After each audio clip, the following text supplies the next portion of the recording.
Hey guys, I just wanted to kind of go over some things. Now, this is my last weekend here in New Jersey before my departure to the Philippines.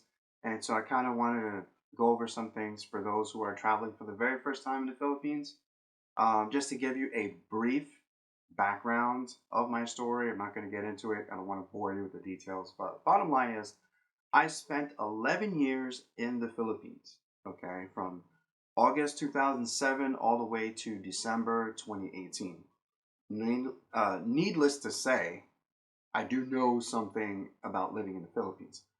And so I wanted to kind of educate you guys on what to expect in terms of culture differences. Now, I understand that those of you who have girlfriends over there, Filipina fiancés, girlfriends or whatever the case may be, I'm sure they're like educating you or orienting you somewhat of the culture. But I kind of wanted to go over certain things that I think, coming from an American perspective who's lived over there, also might be insightful. And so I wanted to kind of go over some things for certain.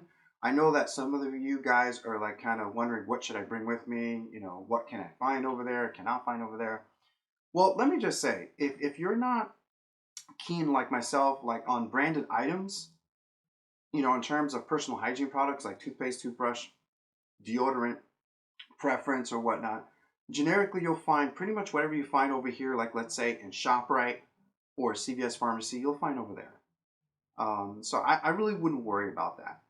Those of you who want to buy like those like sneakers that you would wear for the summertime, I think it would be somewhat cheaper over there. I've seen them priced around, because I mean, this department store Marshalls, I've seen the same price displayed in the Philippines, like for the same price of shoes. But you can make a price comparison and it might come out a little bit cheaper if you buy them in the Philippines. But depending, I guess, where you're going might determine that factor. But I really wouldn't stress about it. I mean, you can bring your own sneakers, purchase them here, or buy them over there. It doesn't really make a difference. Now, I wanted to kind of go over certain things that might be helpful. So, for example, the transportation system, you might have heard that, yeah, there's like those white taxis that you've seen that go around Manila. But there is no Uber. There was back in 2017, but they got booted out. Um, you can research as to why. Ask the locals over there, and maybe ask your girlfriend or fiance, hey, what happened with Uber? Because I was there when that happened. But anyways, what I wanted to share with you is there's this transportation service called Grab, Grab, B for Bravo. It's just like Uber, okay? It's a transportation service that takes you around just like a taxi or Uber would. I went over this in one of my earlier videos from like 2019, but I kind of wanted to give you an update version, because even though the information is still the same, but this is 2022, and so I kind of wanted to give like a more fresh video that talked about the transportation service. So if the scenario is your girlfriend or fiance is picking you up, then this will probably be somewhat irrelevant. But I mean, for getting around Metro Manila, for those of you who are going to be in Metro Manila, you can use the Grab transportation service depending on where you are, because unlike here, they have something called jeepneys and tricycles. Um, your girlfriend or fiance will definitely, orient you with that, with those details. Depending on where you are in Metro Manila, will determine that factor. If you're someone like myself who's going to be in the Bonifacio Global City to Gig area, which is near Makati, or the Makati area, I mean, depending on how practical you want to be, you could use the service of Grab. It's an application you download on your phone. It's very easy, just like Uber. You get points. The more points you get, the more discount rate you get on your Uber ride. So I'm sorry, Uber ride, Grab on your Grab ride. So I mean, yeah, it's the transportation service that is very dependable. I've used Grab in the Philippines when I was there in 2018. I've really had no issues with it. It will tell you what the rate is, just like Uber would, once you put in your destination spot. So, I mean, it's very easy peasy, user friendly. So, I find that using Grab service will definitely be comfortable for most of you, if not all of you. If you're being picked up, once again, by your girlfriend or fiance, I guess you're good to go. But it's good to know about the Grab service because let's say if you want to pick your girlfriend up and go out on a date, use Grab. I would say that's very trustworthy, so you should be fine. Just download it as soon as you get, outside the airport, and then just download the app on your phone. So that's very easy. For those of you who are arriving by yourself, your girlfriend is not picking you up, your fiance is not picking you up. You're gonna meet her maybe the next day, or the day after that, whatever the case may be. Use the Grab service. Download the Grab app. As soon as you pass through customs, you grab your luggage, and once you're already checked out, you picked up your luggage from the checkout area. I strongly suggest that you go on your phone and download that app, and then you put in, just like you would register for your Uber app, is the exact same way you would register for Grab. You put in your email, your local phone number, not from here from the States, but assuming that you've already purchased a local SIM card from over there, and you already downloaded your app, then you're ready to go. You just put in your username, password, and your phone number to verify it's you, and then that's it, and you're good to go. And then you put in just like you would Uber. If those of you know how to use Uber, then you'll know how to use Grab. It's just very self-explanatory. You put in your destination where you want to go, whether you're going to your hotel or condominium, wherever you're staying, and that's it. And it will give you the price right there. So usually the price would range between, depending on where you're going, it would vary. So if you're going in Metro Manila, chances are you're going to be spending anywhere between maybe $8 to $10, maybe a little bit more. It all depends. So I mean, it varies. It could be between $5 and $10. Not expensive, not a lot. So you don't have to worry about shelling out a lot of money. Whereas if, and I've mentioned this in my previous videos, back from 2019, once you get out of the terminal, I think it's like Terminal 3 or Terminal 1 for international arrivals, you're going to see people, hey, taxi sir, and trying to offer you this. And even they have a Grab service there, do not accept it because they're going to charge you an arm and a leg. You're looking at least between $50 to $60 at minimum. My friend said that when he came from Ghana, Africa, they charged him 100 US dollars. So you want to avoid that. And this is why I want to give you heads up for those who are traveling for the very first time. They've never been to the Philippines before.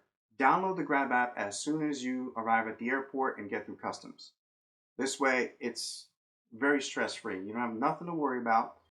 And those of you who are into different types of foods and you love to explore different type of restaurants, you will love Bonifacio Global City.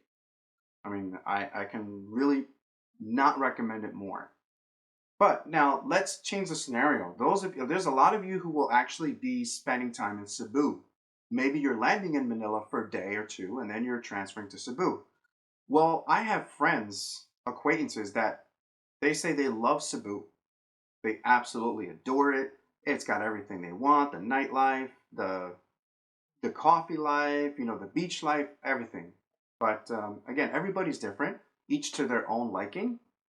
But if you're traveling to Cebu, I recommend a YouTuber who's very oriented in the region of Cebu, who's from the States as well. He's an American like myself.